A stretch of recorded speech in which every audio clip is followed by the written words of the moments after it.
The Cobra TV subcasts are back. This time, live on cam. Chris.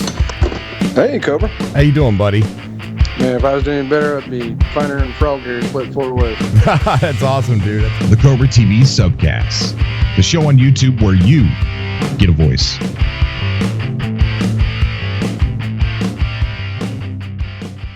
All right, thank you guys for coming back to another live broadcast of Cobra TV.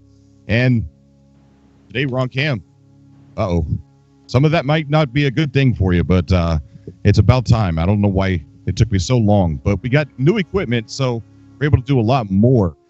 Today on the show, we have guest No Man's Sky Survival Guru. How you doing, buddy? Oh, I'm doing great, man. It's an honor. Thanks Awesome for having to have me. you on. And we're going to talk about the Galactic Hub, his work with the black holes and things like that. And we're also going to be talking about the possible updates for the game. And we're also going to be talking about the old build test that surfaced up on the Steam DB page. Okay. Technical difficulties already. It's okay. It's all right. No. Okay, so if you guys want to call in and get on the show, I'd love to have you guys come on, talk about No Man's Sky, talk about another game, talk about your YouTube channel, whatever have you. Would love to have you guys on. So I got Survival Guru on the channel, or on this call here. And if you guys have gone to Pilgrim Star, you might recognize his name on the black hole roulette. Plus, he's going to talk to us about a navigation challenge and a prize. That's so right. why don't you go ahead and start with some of that, buddy? Well, I guess I kind of started out with how I found out about Paifu's navigation app. It was probably about a month after he created it. He wanted to find it anyway. I'll go with the history of what he did, since I was in talks with him. He wanted to find an easier route to get to Pilgrim Star and basically create something easier than the Excel program that Jere was talking about. Right. He wanted to make the web app that he had created that everybody started using at that point. And that's when he found Pilgrim Star, that's the way he set the navigation app up. And then shortly after that, I can't remember who exactly was that first found the hub, but using that, they also added the Galactic Hub for that because it was kind of in the same black hole range as Pilgrim Star. Right. And I thought, it'd be perfect just to run out there and see Pilgrim Star. It's the travel, the destination, kind of like visiting like a famous landmark.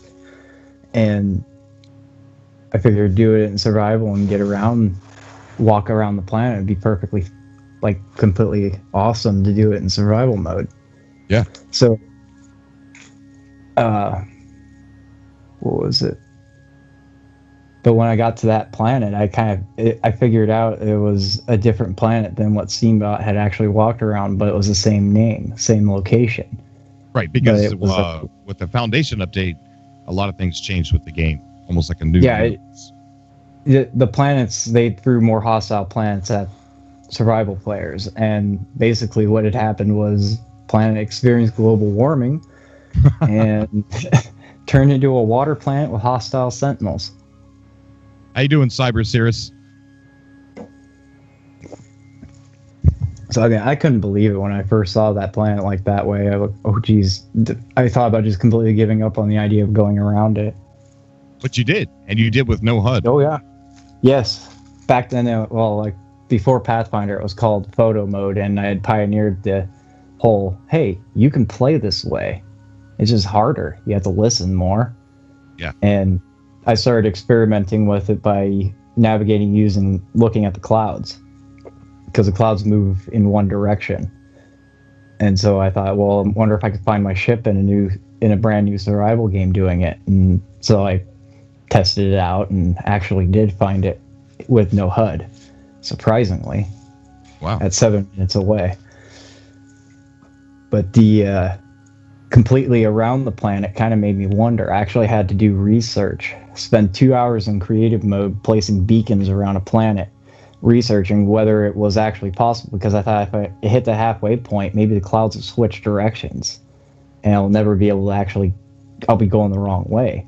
Yeah. So I had to spend 2 hours staring at the clouds, looking and making sure I can go completely around a planet by looking at the clouds to navigate.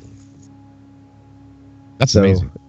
Yeah, it was crazy to figure out that I could, because all the clouds originated from one central location. And so, like, you had cloud poles. Yeah. Talk about the little trick you invented or found out about the black holes and the Pilgrim Star Map. So, yeah, it was after my run, I decided to make a link with the Galactic Hub. So I was playing around with black hole roulette, which people were calling it, which is like you had posted, parking your freighter outside of a black hole and using a save to reload until you're close enough to the Galactic Hub. Well, as you experienced, you have to land every time and check the app. Right. What I started trying to do was figure out, well, what's the distance that pops up when you come through? What's that mean? How can I use that to tell whether I'm closer, to cut down the number of landings to check coordinates? So I started doing some research and plotting out hundreds of different coordinates along from one black hole. And I basically submitted my results to Paifu, and he basically figured out it was just simple linear distance. Ooh, I lost you. I'm here. Oh, okay. I just got quiet. No, he figured it out to be a simple linear distance. And I don't know, are you familiar with the distances and the 4-to-1 ratio that Hello Games didn't fix? Yes, I am actually. Okay. So it's, instead of the 4-to-1 ratio, the distance you're seeing through the black hole is an actual linear distance. So the Galactic Hub was 1,202,000 light years away. And I just basically went through a black hole as close and many times as I can, and if I would hit maybe 980,000, I'd land and check coordinates. Right. Or if I would find 1,230,000, I'd go and check coordinates. But if you hit like 600,000, you're like, nope, okay, reload current save. Right. So you would know you're too far, too close. I mean, not close enough. Yeah, you would automatically know, and that way you don't have to jump back in your ship and jump back out to make a new save.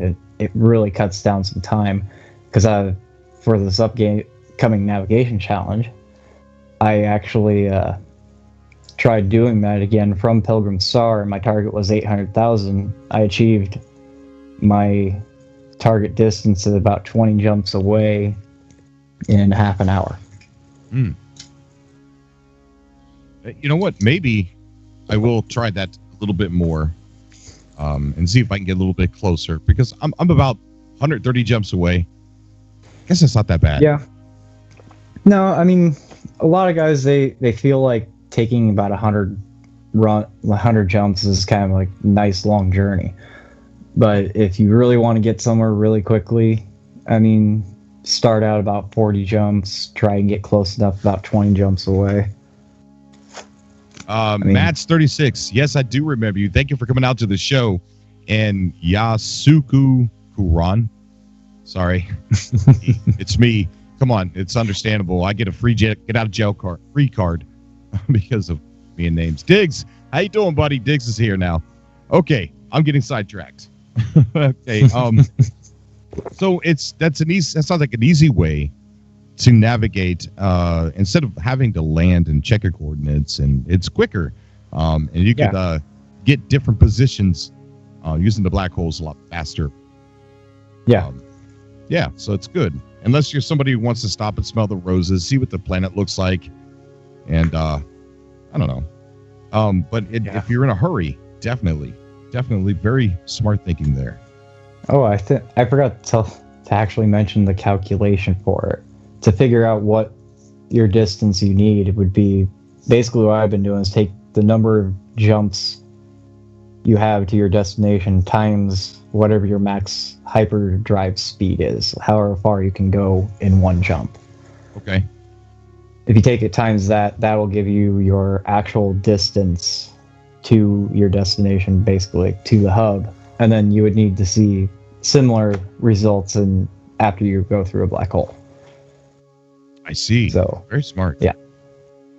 Wow. And his little black hole roulette thing on the new part of the app, it's after you go from when you have your current coordinates at the black hole, if you type in the distance you see after going through the black hole, it'll pull a little green ring, and wherever the green ring intersects with the red ring for the black hole ring is where it could place you.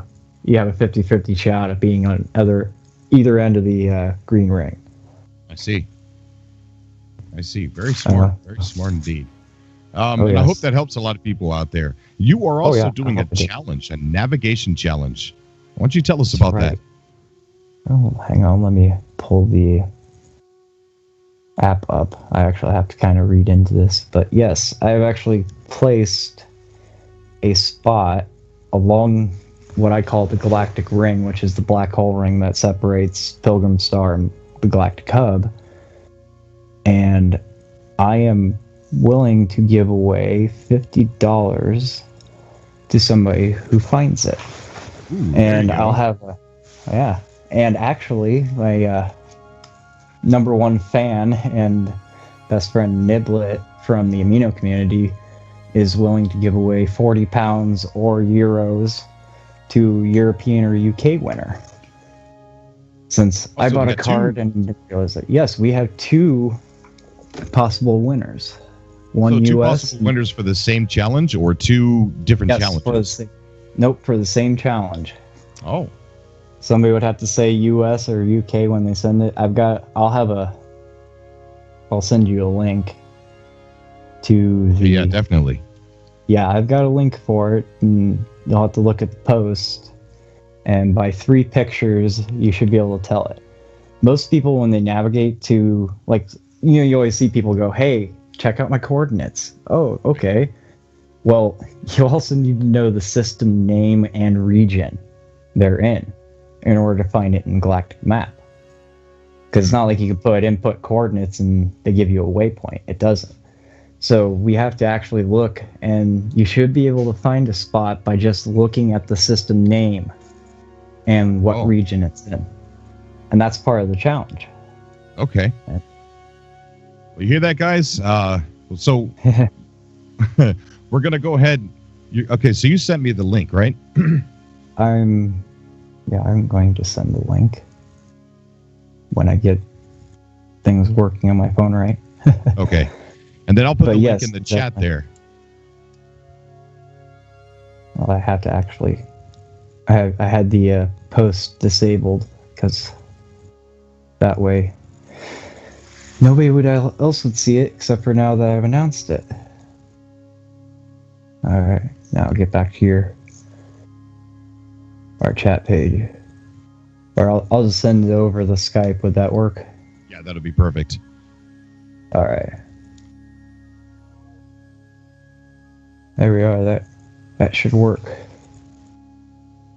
But yes, it's kind of interesting. I'm kind of inadvertently hoping to maybe set up a hub in that area because along with the Galactic Hub project, user 71013334, who has been basically moderating the hell out of the place and been running the show as far as setting up the subreddits, has also set up a NMS Federation, which is a collective of everybody's hub projects that can come together, correlate, kind of figure out, set up some guidelines or kind of help each other out in growing your hub, or kind of like how they made their own hub tags and all their stuff that they kind of do with the wiki. Awesome. So, and the links to the Galactic Hub amino page. So. Okay. Oh.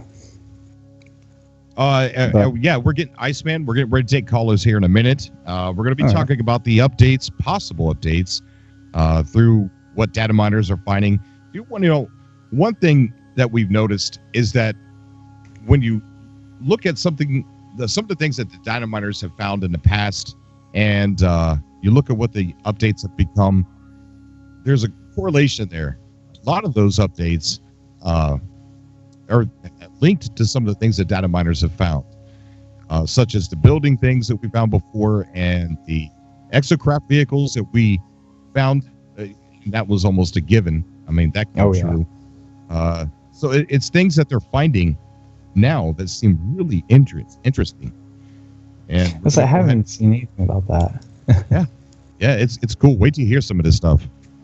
And my audio, it seems like it's behind and it's breaking up. I don't know. Hey, it wouldn't be Cobra TV. There wasn't any technical difficulties, right?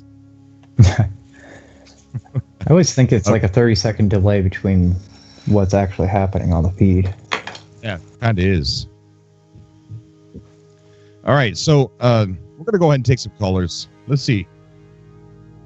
Who wants to jump on?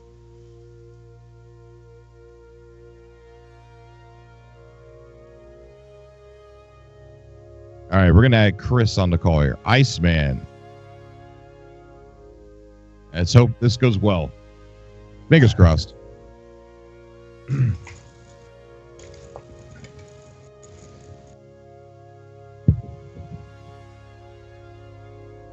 Are so good. Chris, if you can hear me, I'm trying to give you a call, buddy. Hey, Cobra, what's going on? I got to mute you on my TV. What's that? I got to mute you on my TV. Oh, okay, buddy. Hey, it's good to have you on the show, man. Again. Yeah, it's good to be here. Hey, welcome. On the call, Chris, we've got a Survival Guru, and he's one of the ones that worked with the black holes and found an easier way to get there, and to use the black hole set up where you don't have to land on every planet. And he's also doing a navigation challenge. So those are the kind of things we're talking about right now. And we're getting ready to talk about the possible updates and full build tests and things like that. So how you doing, bud? Getting to the hub isn't challenge enough. I mean, that's it. Oh, my no, goodness, I've been there twice, man. Really? I've been through there twice. First time I was 18 jumps away. Second time I was 20 jumps away. Wow. Passed right through it. I'm working on it my way the third time. I stayed. I think I stayed 8 jumps away for about 2.5 hours last night because because I was going in the wrong direction. And every time I checked my location, I was like, "Why am I still 8 jumps away?" I hate when that happens. I'm going in the wrong. The worst is when you get real close and you're passing it. You go 1 jump away. Now I'm 3 jumps away. Wait, I went too far. Dang it. Okay, I'm gonna go back the other way. Now I'm 2 jumps away the other way. Dang it. That took me forever to find Pilgrim Star that way.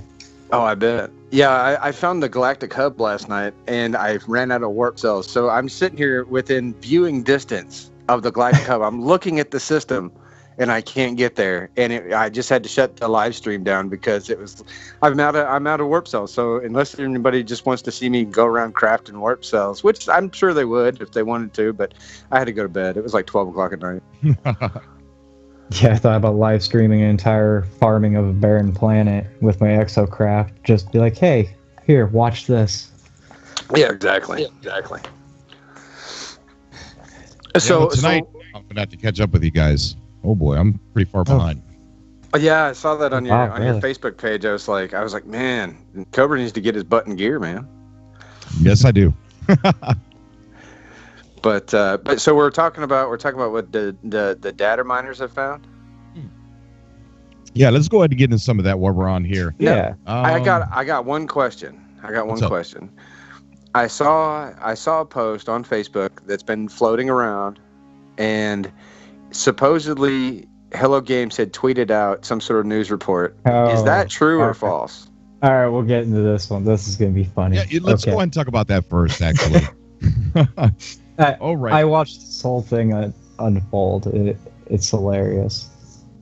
So oh yeah, go ahead. here on the screen we have a screenshot of what Chris there is talking about, and well, you know more about it than I do, Survival Guru. So why don't you go ahead and talk about that? All right, so in the Galactic Hub Reddit pages, we have a well-known member, GTA Ho, and he's known as King James. Known as King James Hova throughout, at least anyway, the Acapodic region. He's got a whole bunch of stuff named. He's got a whole bunch of stuff named down the Galactic Hub, and is kind of a regular on the Galactic Hub. Well, somebody decided to role play a group called the Bezhar Concern, and they set up. Hove went over to their system and set down. I'd have to find it again, it'd be forever. But he set down a comm ball that basically said "bow down to me" or else. They kind of had this little bit of a comm ball battle, which turned into a post battle, and the Bezhar Concern creator user Artnik, he had also had an idea for the Hub Times, which was the newspaper, and there was another guy that decided to create the Galactic News Network profile. And at that time, just basically organically, naturally, no conspiracy, no nothing, they basically only had two conversations between each other, created this battle out of nothing. It was pretty crazy. So, long story short, is that this never got tweeted by Hello Games. Oh, it did. It did. It did get tweeted by Hello Games? It was a retweet from one of the guys who runs the Galactic News Network. He had made that post for the subreddit, and then he retweeted it to Hello Games, and Hello Games retweeted his, and then the media lost their minds. Oh, I bet. I bet they like did, we always do. I was linking stuff to the Galactic Hub page, and people were just laughing their asses off when they were reading it. The thing is, I figured if Hello Games had tweeted this, it was not their original content. Like, they didn't go out of their way to make this, right? No, but also, at the same time, it shows you how much they're actually paying attention to what the community is doing and the trends within the communities that are off their digital platform. Exactly. So, you know, we've got communities that are in Facebook, that are on the Amino, that are outside of their own digital content, and they're even paying attention to that. It's digital platforms that they have nothing to do with, but they're still paying attention to it because it has everything to do with them. Well, not only that, I've also had the conspiracy theory that they're actually on there interacting with us and we don't even know it. Probably. They're just probably acting like normal players. Like, we were discussing it. It came to my mind when I was discussing a freighter theory, because everybody wants a warp drive on a freighter. Yeah, definitely. That'd be so awesome. I had been talking to one guy about, well, why don't we make it a blueprint that you have to run near to the center to pick up, and it gives you unlimited range wherever you want throughout the galaxy at the 5 warp cells. Dude, that'd be awesome. But here's the caveat to that. If you were to move on to Hilbert, it would break that blueprint, and you have to run back to the center of Hilbert before you have to use it again. Well, it's funny you mention that, because that's something the data miners kind of pulled out. Really? Yeah. I hope they would do that exact concept, because, I mean, maybe it was that guy would be like, well, hey, cool, how do we implement this then? And then if that was the Hello Games developer, he's already pulling feedback, and we're basically creating the game for the developers out of tools we already have. Right. That's interesting. That's a good segue. Let's go ahead and lead into that. The stuff, there was a Reddit post where the data miners posted some of the stuff that they were coming across. Let's see. What is it here? Okay, it's monitor catcher. All right, so I don't know if you guys can see that on the screen, but I'm going to go ahead and read some of this.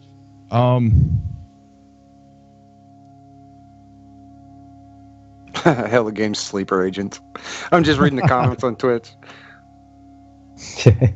Okay, I'm not going to read all of these, but I'm going to read some of the really good ones here. One of the ones that they found, the following are listed with other points of interest, building types, and one of those, and there's some bullet points, but they don't explain what they are. Convergence Center was one. Trade Federation Uplink. Convergence Center, that sounds like something having to do with the Corvex, right? It could be. That's my first thought. But then maybe a convergence center where we can all converge together. Possibly. Isn't that where the Corvex go to die though? Yeah. Yeah, it is. Well, I don't want to go there. Yeah. I don't want to go there. Maybe I would want to go there. It may be interesting. It might be. I don't know. Another one here is black hole shielding. Black hole shielding, starship protection, field ship. Field that'd be cool.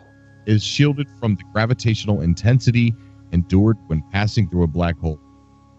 Operates cool. Automatically once starship passes through the event horizon. I almost don't see the point in that anymore because everybody's just buying a crappy shuttle ship and just ramming it right through the black hole. Right. I've been using my starter ship for that. Pulse core spaceflight propulsion fuel charged radioactive isotope core. I don't know what that means. Convergent lattice.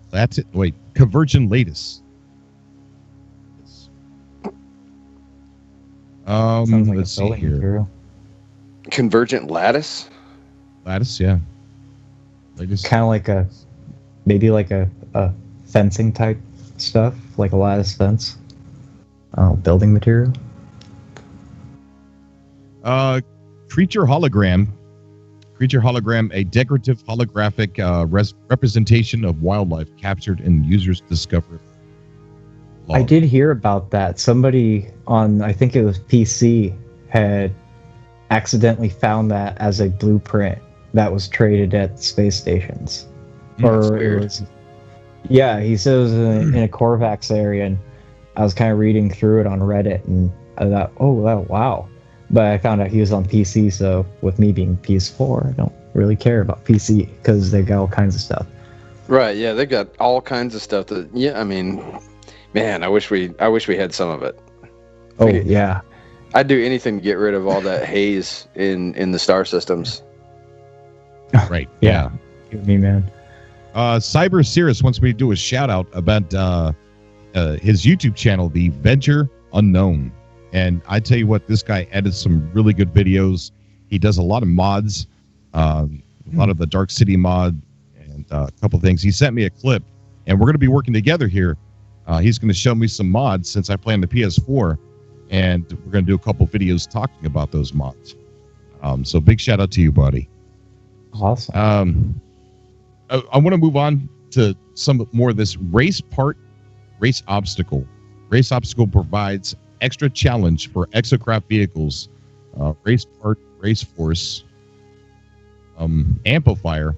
Race force amplifier provides a boost to your exocraft during races. That's cool. That would be nice. I don't know, man. I really think that they should have left that until after they implemented some sort of multiplayer, but that's my own personal opinion. I just have no interest in the racing stuff right now until we get until I know somebody's going to be at my base. Like when I get to the hub, I might build a race course because I know that there's going to be people who come. But I mean, you're basically racing against yourself. It's weird. Yeah, pretty much. But it's a cool idea. I'm not it's... saying it should never have been done. It just should have been waited on, I think. And I think the obstacles is probably buildable tech as you're editing your racetrack for putting jumps and loops whatever. Oh, that's kind of cool. Yeah, like you said, like loops and stuff. Yeah. Put a loop over a canyon. Yeah. Here is one that is probably one of my favorites because it's the most puzzling.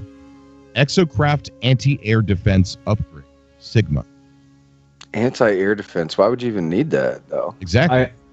Well, I think it'd be more like a blast that'd come away from outside your vehicle whenever you have like the bees hanging around. The little drone sentinels, I call them bees, but It That's could what they be. look like. Yeah. It could be. I hope not. I hope it's more than that. I hope there's I more think of they're a- trying to. I think what they're trying to do is merge the surface of the planets with space a little bit more, because they have the capability to do that. Like, there's no loading, and there's no, like, right now, the planet surface and space are two different areas. You can tell when you transition into them very, very quickly. I think what they're trying to do with you being able to crash land on planets now, and when you get shot out of space while close to orbit on planets, you can crash land on planets. Enemy ships can crash land on planets. I've never seen it happen yet, but supposedly that it can happen. I think they might. I guess right now, if I get attacked by pirates and I really don't want to fight them, all you got to do is fly towards the nearest planet and hit the atmosphere before that little thing counts down, and you can get away from pirates. Well, if they're trying to get rid of that, because that's really kind of an easy way to get rid of pirates. If they're trying to get rid of that, then that means that pirates could come from outer space to the planetary surface to attack you. That'd be interesting. no, that would be cool. Another one on here is something you guys were talking about earlier. Freighter warp initiated. Aha. So that would be good. I mean, That if would you be. think about it, the freighter you should be able to warp with them and take your ships Right. with you, because you would think that the freighters would have a more powerful warp drive and you could go Well, further. You always see them warp in and out anyway. Like every time Yeah. you come into a system, You they're always call one. warping in and warping out. Warping out. You know. That would make sense. When I put this on YouTube, I'm going to put the link in the description, but there's a lot of stuff on here. Some really aren't, they don't stand out to me as much as the ones I've already mentioned. Well, it sounds already like it's going to be a gigantic game changer. It could be. What? It could be. I think the way that they're going to go next time, there's three different ways. They could go more story of an update, more combat of an update, and possibly more multiplayer. And if you think about back then, they said, well, we're going to see the way people are playing the game, and then we're going to bring out our updates based on that. Right. Now, they've already retweeted the Galactic Hub twice, maybe even more than that. And and the second time with this being the picture, the Galactic Hub story with the war and things like that. So they know what we're all doing. Yep. They know community gaming's happening. Yeah. I mean, could you imagine that if all of a sudden the update happened and you go to sign in to see what it is, because maybe they haven't released the patch notes yet, like always. Yeah. And you turn it on, there's a bunch of people running around. Oh man, that'd be crazy. That'd be amazing. You step outside and your neighbors got their ship parked right outside your house. Like, whoa, wait, where did that come from? That would be nuts. Yeah, it I'd be so suspicious. I'd be like, dude, get off my planet.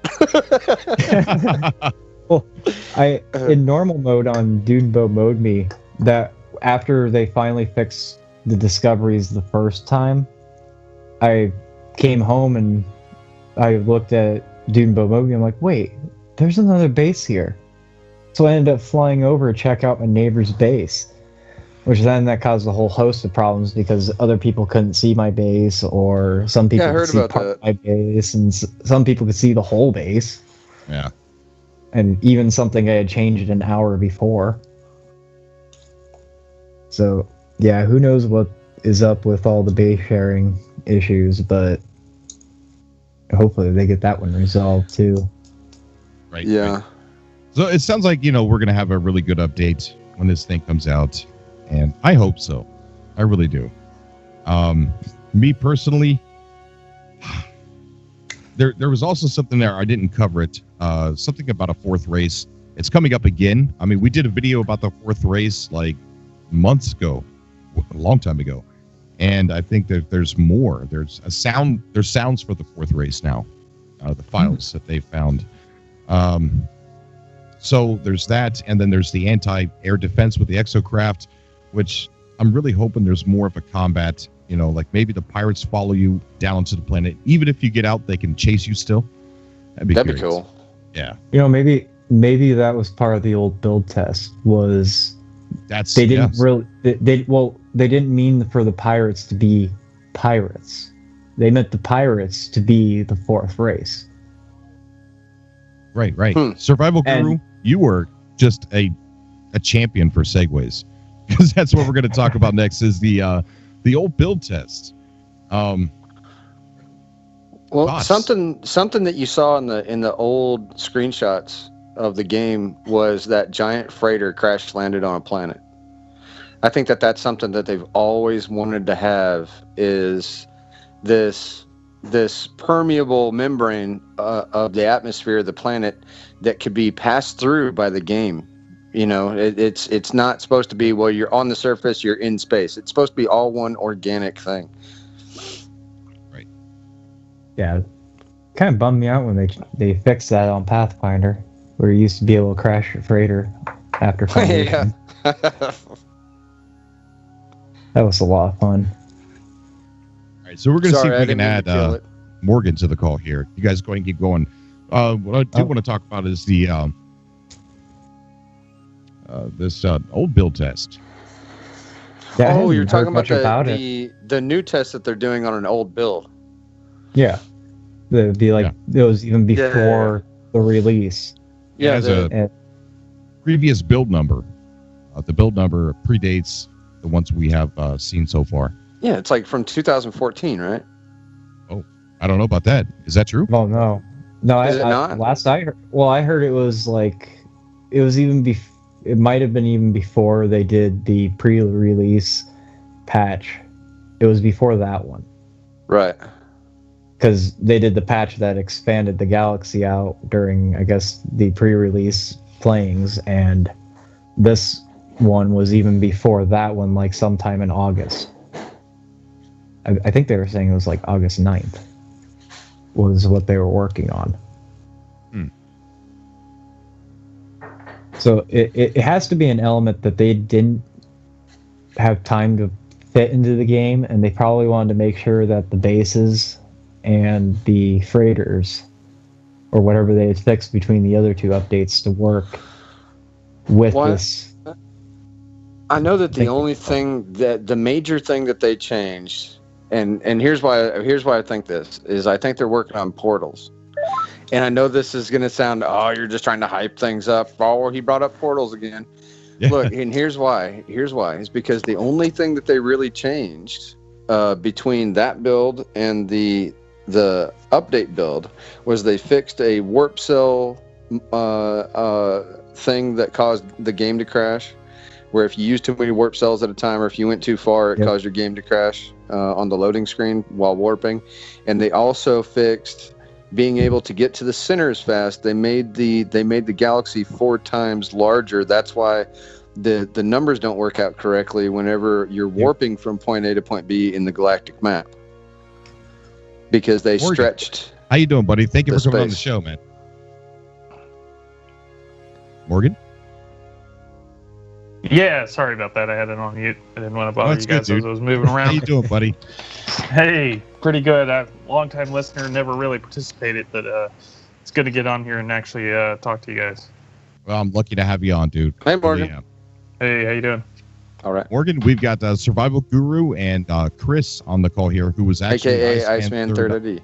Yeah, I was heading there, buddy. Yeah. Oh, that's okay. God, I haven't seen you on the Amino in a long time. Oh yeah, I haven't been on, man. I stayed off for about a good 3 months straight. So anyway, I'm back, by the way.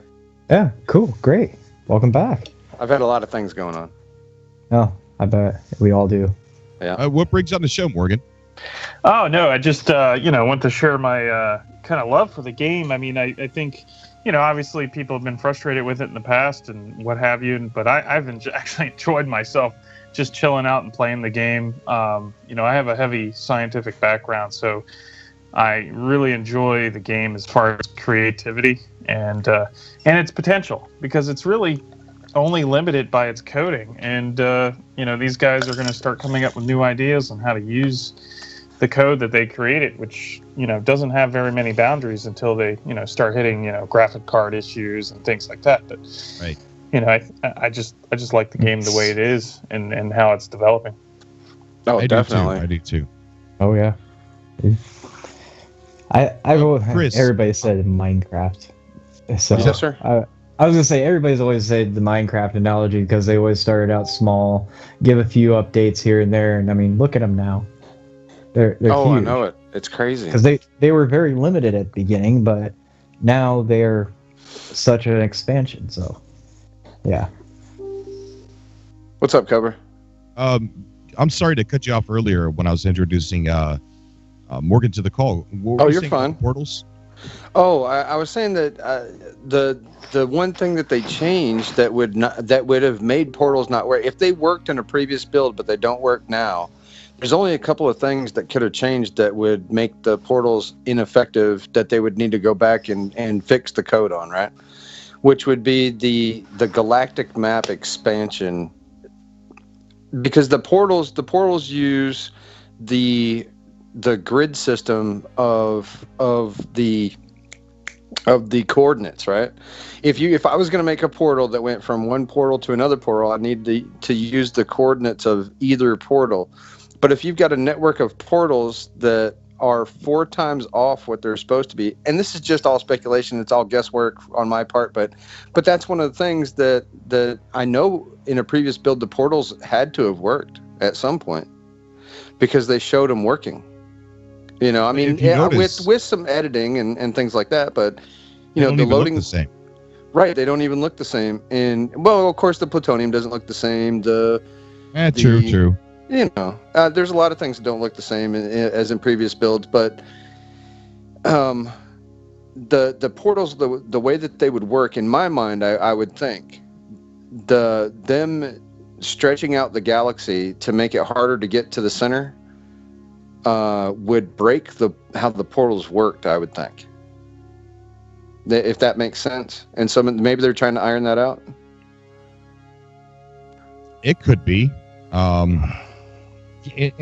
And also, he said that they would take it to a planet closer to the center of the galaxy.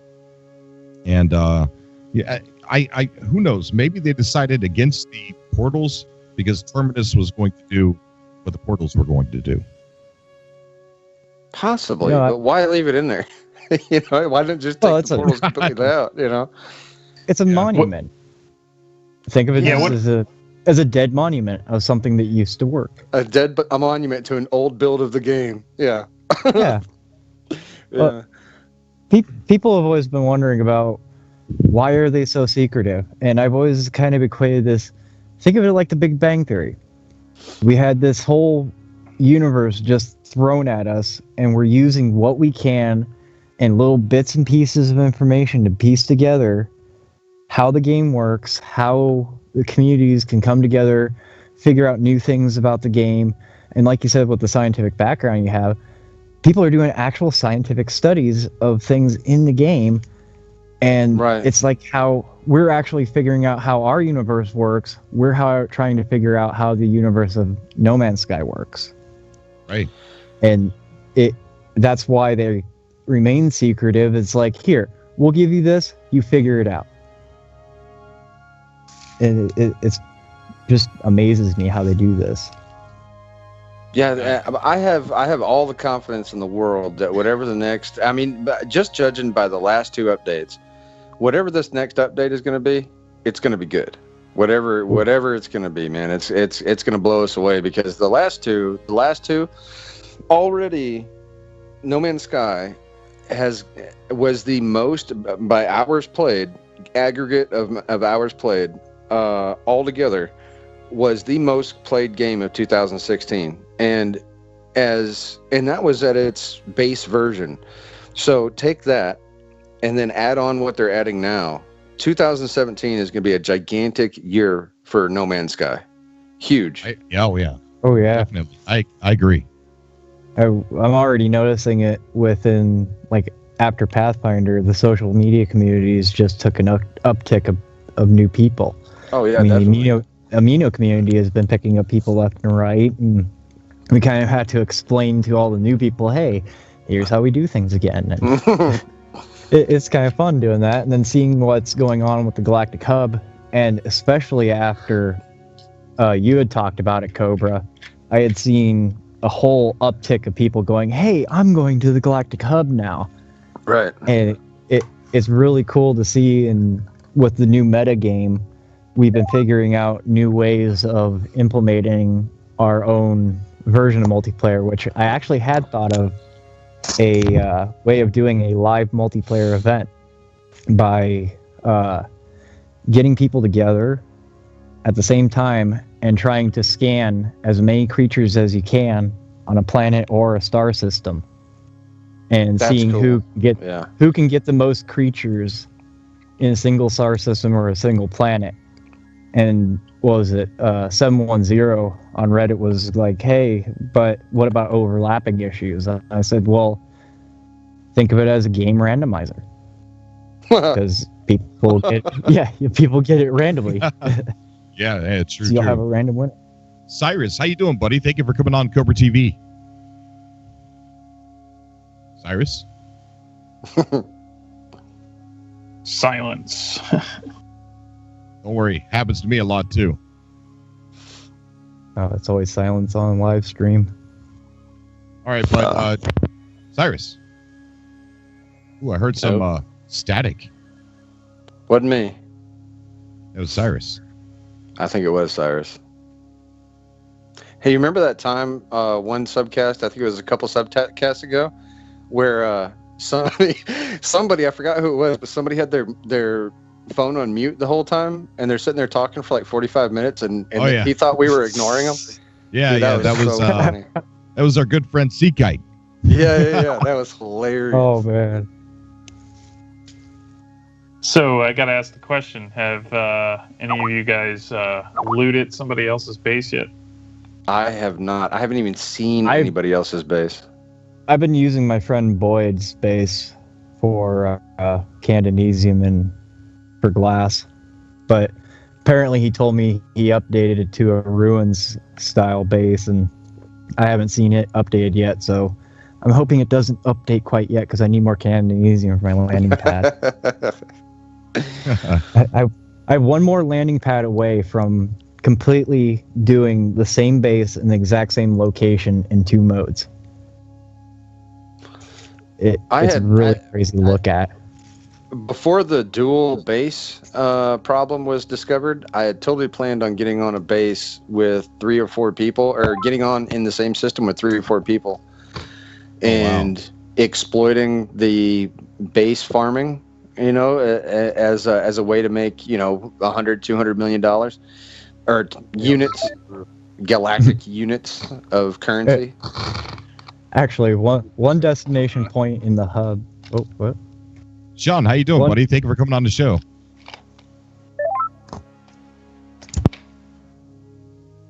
Sean, my boy. Oh. Well, as you were saying about the farm. Oh, Sean. Hello? Sean. Hey, how you doing? Do I got any background noise? No, you sound great, dude. You sound great. Your picture's intimidating, but you sound great. Yeah. How you doing, man? Oh, not bad. Been following you since the beginning. Thanks, buddy. I appreciate that, man. It's a pleasure to have you on the show. What brings you on today? No, I appreciate everything you're doing for the community. I won't lie. I did get pretty. I think you need to turn down the Twitch volume. Turn down Twitch. There we go. I'm sorry, man. I'm not usually doing this. No, it's okay, dude. It's all right. Okay. I was saying it was a pleasure to have you on the show. Yeah. Thank you for having me. Yeah, bud. What brings you on the show today? I caught you on Facebook. Like I was saying, I've been following you since the beginning. I think before launch, you got me real excited about the game. I won't lie. I did get very angry. Not mainly with the game, the quote unquote lies. I got angry because I'm a PC player. We had a lot of crash issues. Oh, yeah. Left the game for a little bit. I'd still watch your channel. Saw the Foundation updates, Pathfinder updates. Got excited. Got back into the game, and I've been playing it nonstop.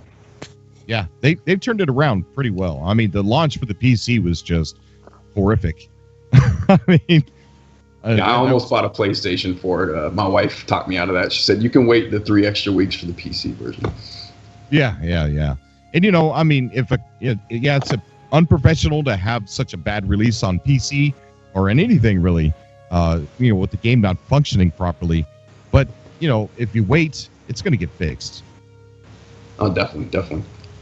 So there's a trend right now of people coming back to the game that are so surprised with how different of a game it is. Now, if you're like playing it all the time and you hit the update on the first day and you explore everything and you kind of bring yourself up to speed as soon as the updates come out and then kind of ease your way into it, it's a completely different experience from what somebody who just jumps in just now after 2 complete updates. Right. And they're completely surprised with what a new game that they're playing. Oh, yeah, of course. Well, even with guys who... Because I've heard a lot of people with Pathfinder update, they decided to start completely over. And so they're finding out, oh, wait, I can't get blueprints from here anymore. Or right. I have to start gathering nanites for getting these warp drive upgrades and other things. And it's a completely new game for even a day one player. Right. I tried the permadeath mode for about an hour, and then I died, and that's the last time I played permadeath mode.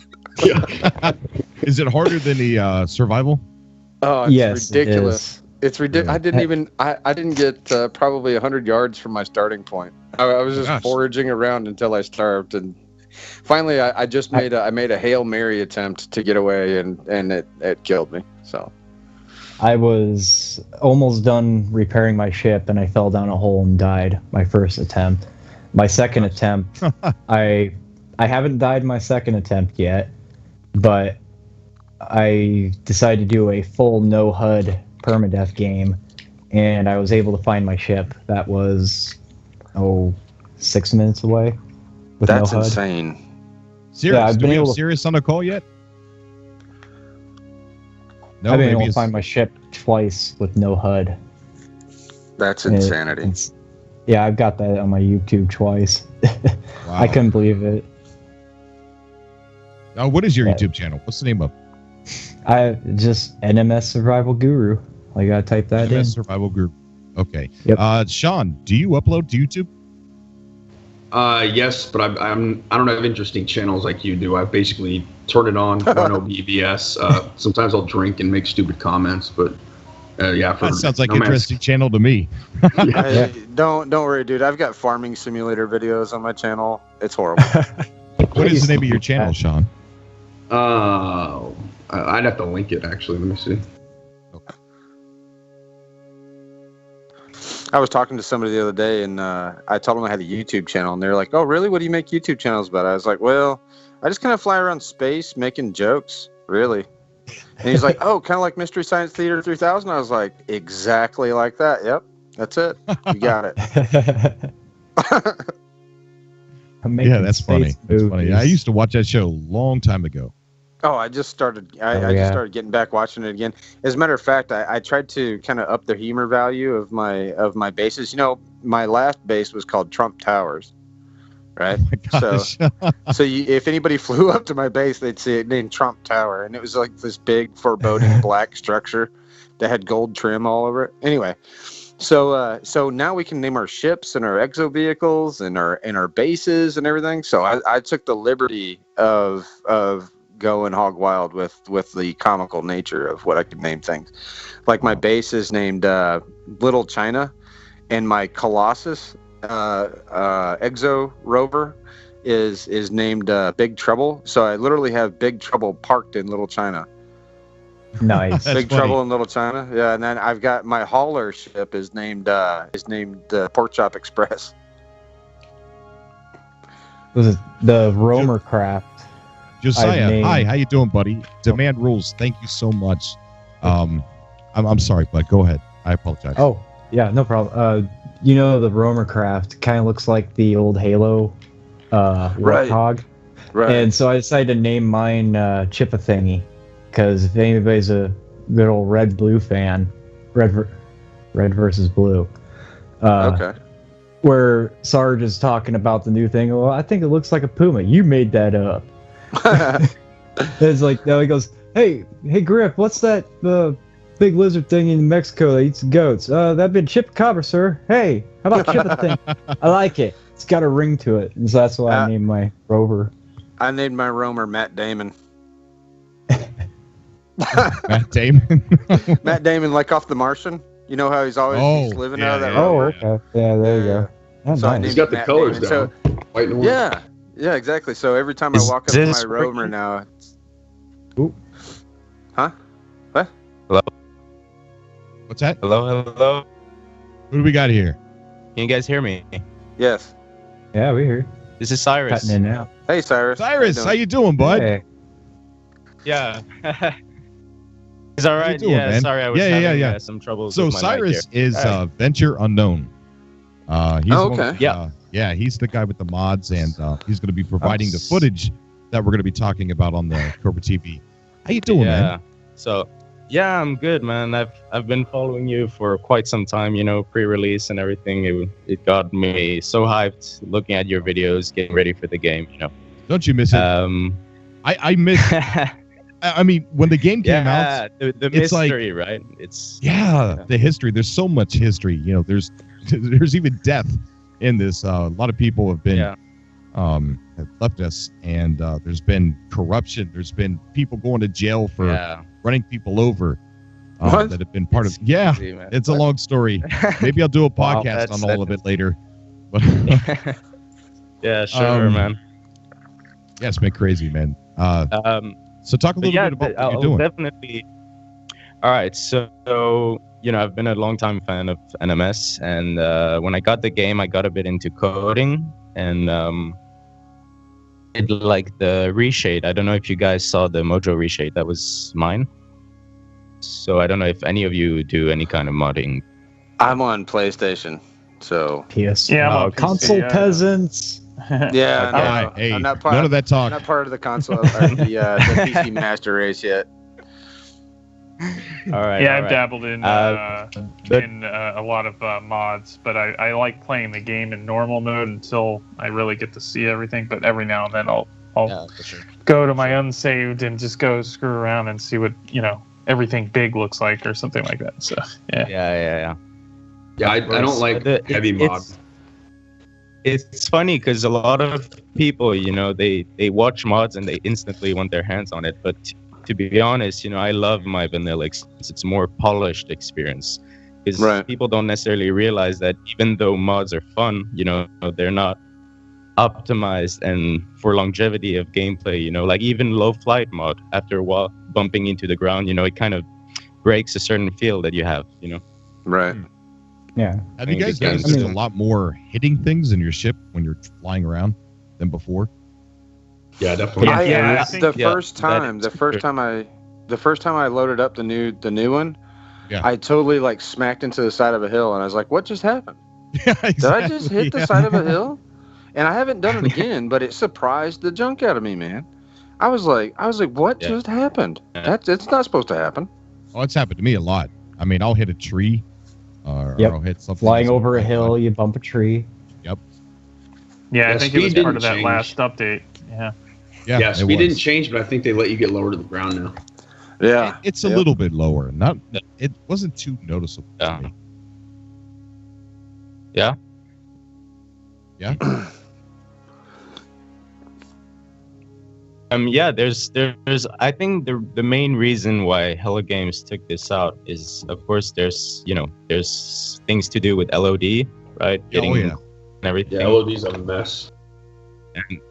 Because I would go way fast with the low flight mod, and then something would just come into it way. So not very fun to fly around when things are popping in your face.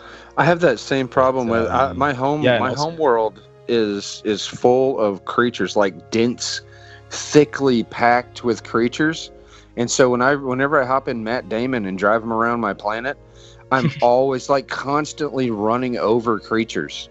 Mm-hmm. I mean, it's like a death machine. Insanity. It's crazy. Like it's just constantly flinging creatures. Like you ever seen somebody do like a rooster tail with their back tires when they spin out? That's how creatures fly off Matt Damon. It's nuts. All right, I got a little bit of a challenge for everybody on the call here.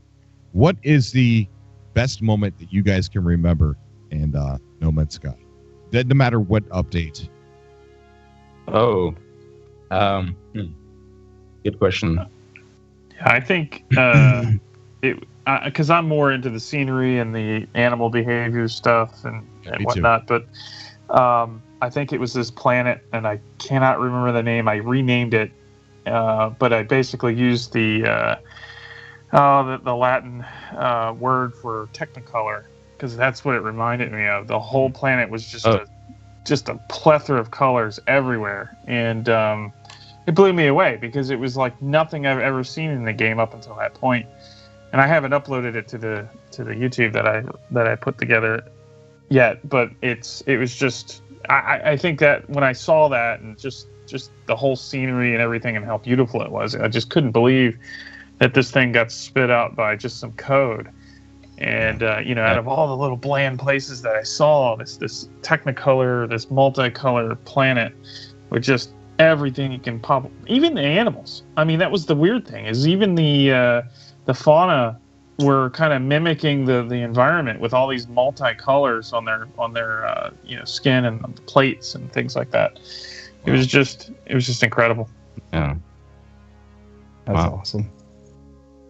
I like finding procedurally generated things that you wouldn't expect, right? Because like all the planet names are like Uba Flamma Jamaju, and it's like, okay, I expect that out of procedurally generated, things. But like the other day, somebody put something on Facebook. This didn't happen to me. Something else happened to me, but this is an example. Somebody put something on Facebook where it said they found a waypoint called Putin's Dell. Like it was like a little waypoint. I see that. I remember that. Yeah. It was named after like Vladimir Putin, like totally undiscovered. The game just came up with Vladimir Putin's Dell, So that's pretty funny. I found those Linkadora Obama. I think I found Hidden Valley Ranch or some nonsense like that one time, and I was like, "What?" Wow. I had to take a screenshot of it. I was like, "Dude, that's a salad dressing," and it was it was undiscovered. It was like an undiscovered system, and it was called like Hidden Valley Ranch, and I was like, "On a what?" lush planet with lots of vegetation. No, it was awful. It was like all dead planets, cold and radioactive. it was awful. Yeah. I think my most epic moment was probably stumbling across a portal in one of a beautiful planet, and it was on this top of the mountain, and it just fit in with the scenery so well, like Indiana Jones going through the jungle. And yeah, portals are awesome. Yeah, they are. Oh yes. I think my most treasured. All right. I think my most treasured memory would probably be the last hour of getting around Dude and Bo mowed me, because seeing my freighter that had parked over my ship just cross over the horizon finally to where I can finally navigate to one point to finally find my ship was just awe-inspiring. It was crazy just to see it come over the horizon and just keep swimming and swimming and swimming, and then check it again and go, okay, it's getting closer, I'm almost home. So it was a great experience. Amazing. Nice. I think mine would have to be when I was in survival mode and I landed down on a planet and I didn't realize that, this one, it was an island, like the planet was full of islands, and I landed on this island. There was hardly any plutonium anywhere. And I couldn't take back off. I thought I had stuck myself on that planet and I was got to restart my survival mode. Hours went by dying and just it was just horrible. Right? And I finally found the plutonium after 4 hours and getting off that planet and escaping that place. And I renamed that planet Do Not Land Here. So if you guys come across that planet, Nice. heed those words. Okay. And Yes. Yeah. But it felt so that's something I amazing really escaping. liked. Yeah. Yeah, you cannot get careless in No Man's Sky landing on planets. Especially in survival mode. Yeah. Especially Yeah. in survival mode. You cannot just... Because what happens is you'll land on like 2 or 3 nice planets, run around, hop and skip with the peaceful animals, and then all of a sudden you'll land on this planet that's got albumin pearls everywhere and hostile sentinels, and it's radioactive, and the entire planet's trying to kill you, and you're like, I didn't bring any plutonium. Yeah. Yeah. Oh, it's horrible. It's awful. It really is. Did I they landed fix on the a discoveries? planet. I landed on a planet that was just like that, and I named it Bring a Blaster. What are you guys looking forward to in the next update? I mean, I know we talked about it a little bit earlier, and after reading some of the things the data miners found with the greater warp initiated, the anti-air, the convergence center, which I don't know if that has anything to do with the Korvax or maybe multiplayer oriented. Ooh. I'm looking forward for the Star Wars hologram chest, guys. The Star The Wars what? creature holograms. You Oh, know, like yeah, they they said mentioned those. you can too, have yeah. creature holograms. So I just had the Star Wars picture come to mind, like playing chess with hologram creatures. Yeah. That'd be pretty nice. Speaking of things that the data miners can find, Cyrus, you probably are really familiar with that because you're looking at those files, right? Yep. What have you found in there that you don't see in the game? Well, apart from fourth race and all of that good stuff. Right. Yeah. Not so much recently though. I guess pre-Pathfinder, we found a lot of stuff related to buggies and stuff like that. Right. Yeah. I mean, I did find a new character model picture that I posted on the Facebook group Oh yeah. quite recently. Does Yeah, it look like Buzz Lightyear? Yeah, but it wasn't the one on the motorcycle. It was a new one that was never seen before, and I was quite surprised. Oh, Really? nice. That's good. Yeah.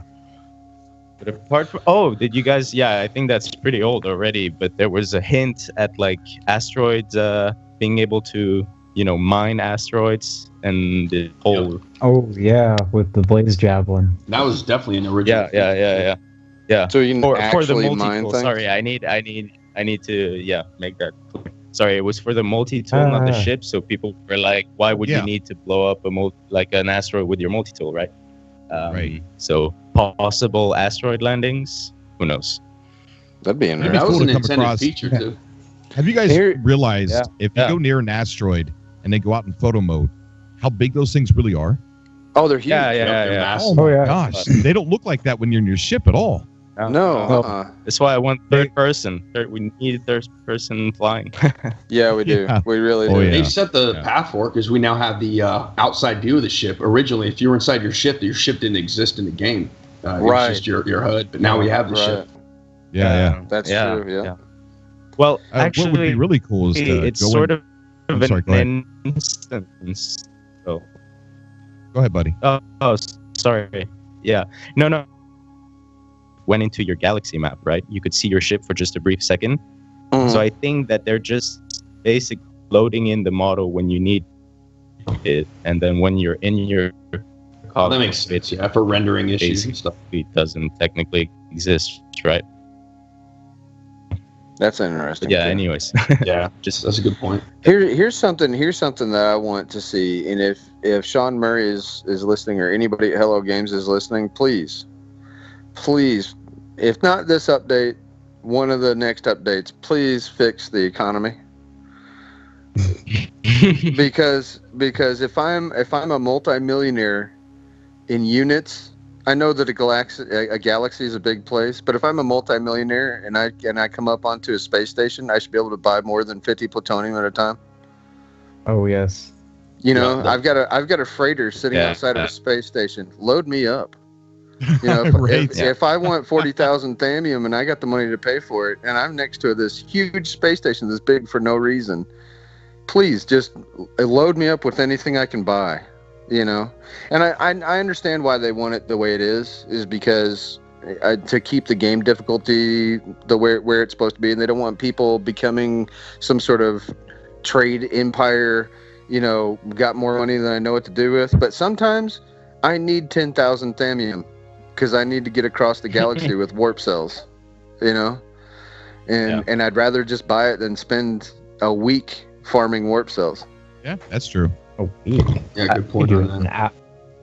And we need to upgrade to warp cells too then for some of y'all long haulers. Like, I'm a homebody. I stay in a few systems, but I know you guys go across the galaxy. We need something better than warp cells. You know, that maybe one time fill that costs more material. I don't know. Yeah. Or be able to go an entire 5. Yeah, that'd be good too. Just use, I feel like the dynamiters have found that you could there's a thing on there that they found saying freighter warp initiated. So hopefully, really, the next update, hopefully with the next update we'll be able to warp with our freighter, and hopefully it'll be able to go further inside, than our starships. Oh, could you imagine a 48 slot freighter that had upgrades and stuff? Because they're going to have to do that. You're going to have to be able to upgrade your freighter now. Then by using vehicle slots, right? Because now you're going to have to put a warp drive in your freighter. Yeah, I feel like space is gonna get a revamp one of these days. You know, it needs like just add more. Yeah. It feels more like a highway than an actual place you want to spend time in right now, even though it has pretty visuals and combat. You know, I feel like we're missing that point of interest and some random events and stuff like that. You know, that's true. I'm sure.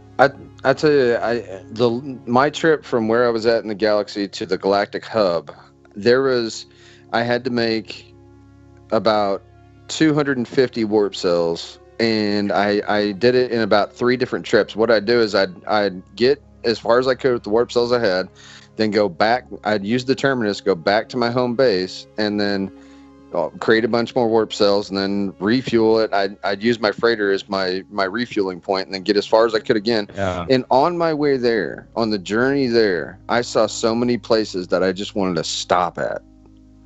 I just wanted to stop and explore it because they looked awesome.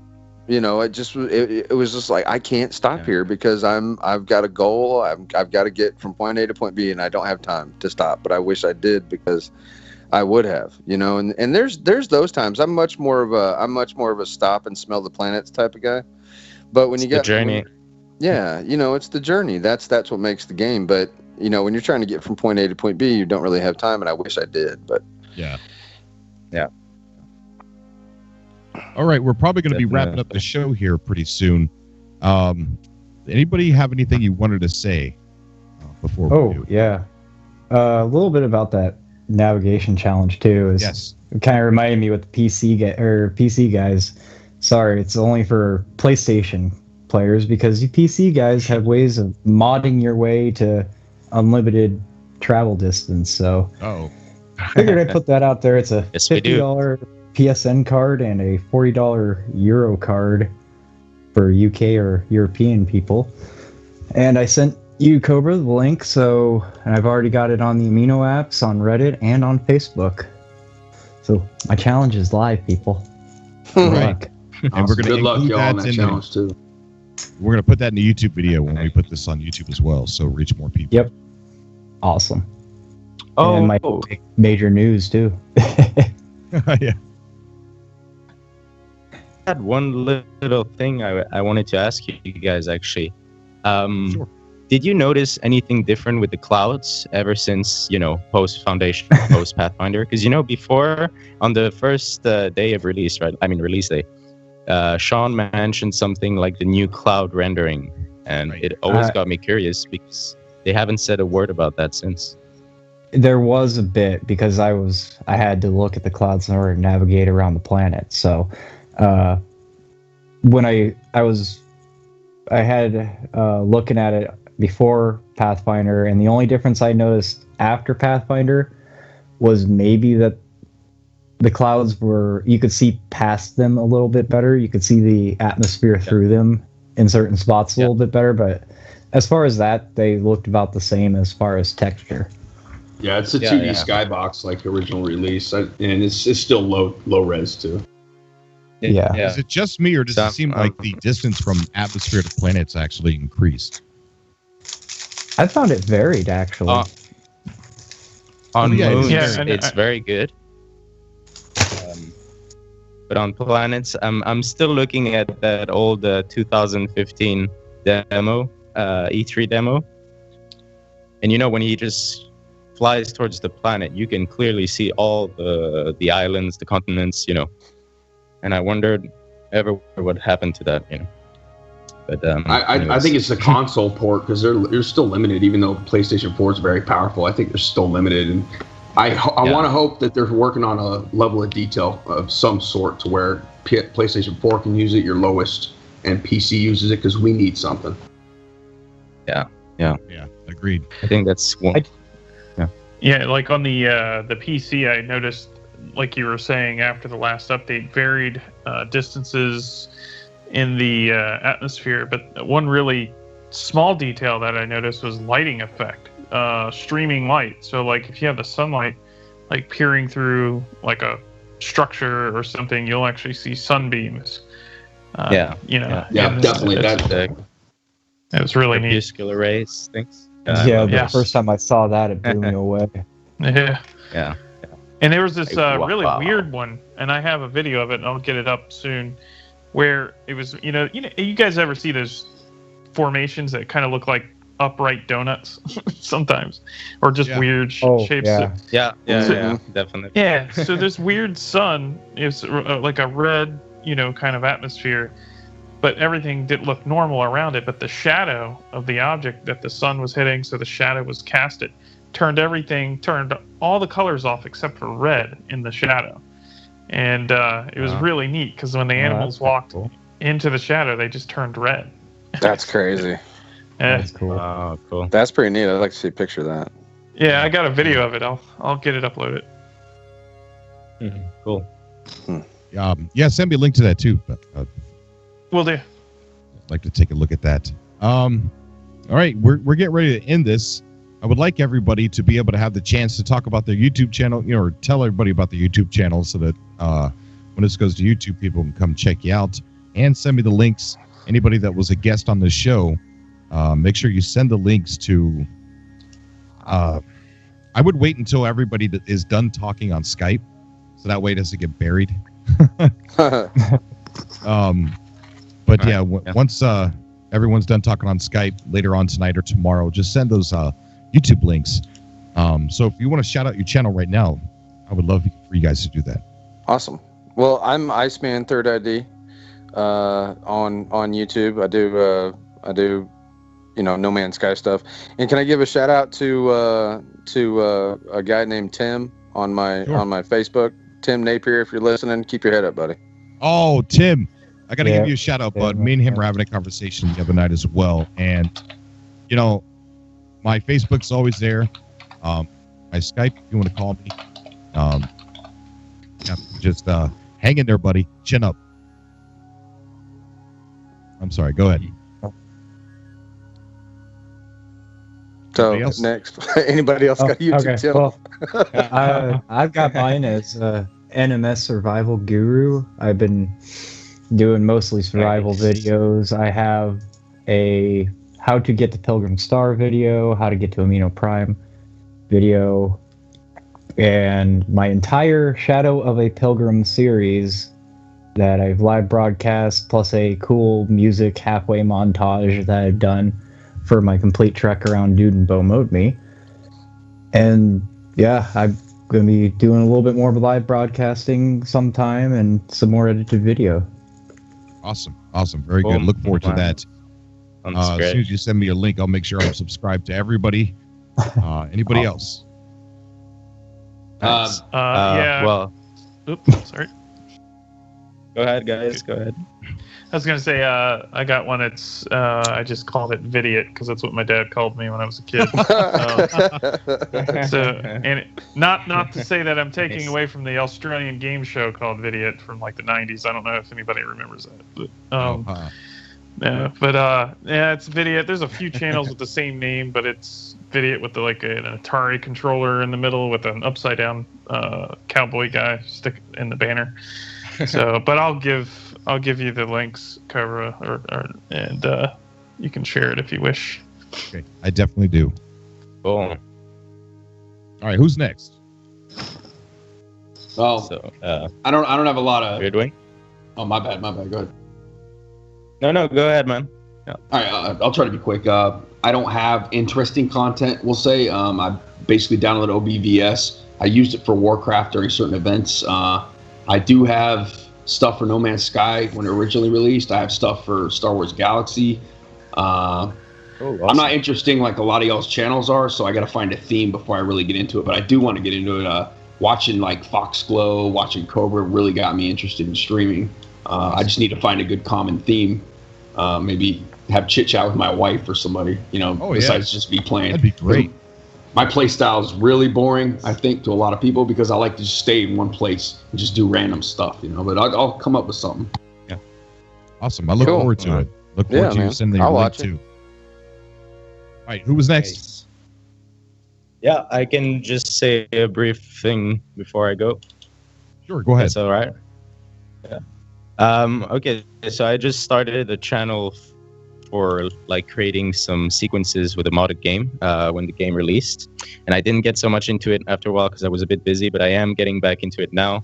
For you, Cobra, trying to provide some footage, and a shout out to my buddy Ray Rod. He's a really talented modder, and he's helped put this together. So Venture Unknown, guys, please check it out. Oh, we will definitely.